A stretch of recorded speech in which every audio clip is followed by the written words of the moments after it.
สวัสดีค่ะก็กลับมาพบกับช่องของบาสอีกแล้ววันนี้จะมารีวิวสลามเป็นสลามน้ำทะเลมุกหน่อยนะนี่เห็นไหมคะ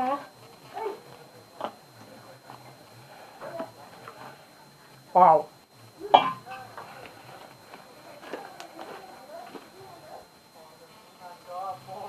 สูตรกิสลินบอแลก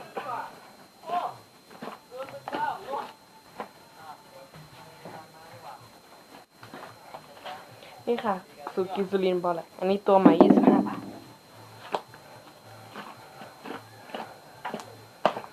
มันเหลวๆหน่อยบาสใส่น้ำเยอะไปมั้ยมาฟังเสียงจิ้มกัน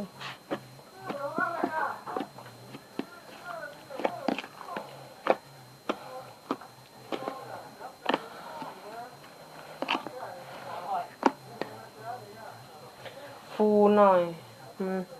ยืดว้าวเหมือนวิปปิ้งครีมหน่อยนะเนื้อมันเพราะเนื้อมันฟูมันนิ่มมันเลี่ยนหน่อยเพราะว่าใส่เบบี้ออยล์เยอะไปหน่อย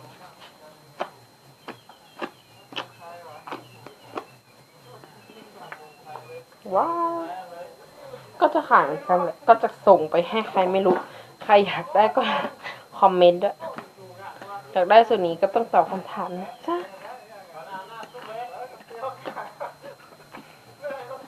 คำถามนะคะจะมีอยู่ว่าคิดก่อนทายซิว่าบาสเป็นคนจังหวัดไหนนะคะ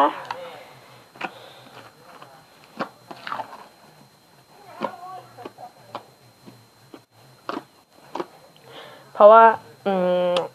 บาสก็เล่นจนเบื่อแล้วล่ะก็อย่าแบ่งปันให้คนอื่นเขาเล่นบ้างจะออกเป็นชิ้นเล็กๆนะค่ะออกเป็นชิ้นเล็กๆแบบ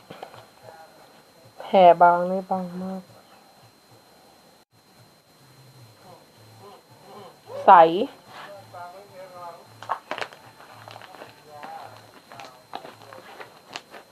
มันยืดมาก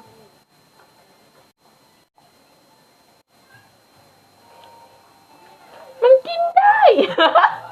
กินไม่ได้เป่าลูกโป่งได้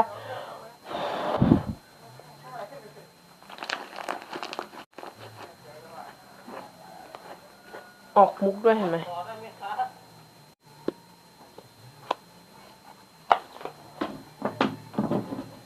บายบายอย่าลืมตอบคำถามนะคะว่าแบบเป็นคนจังหวัดไหน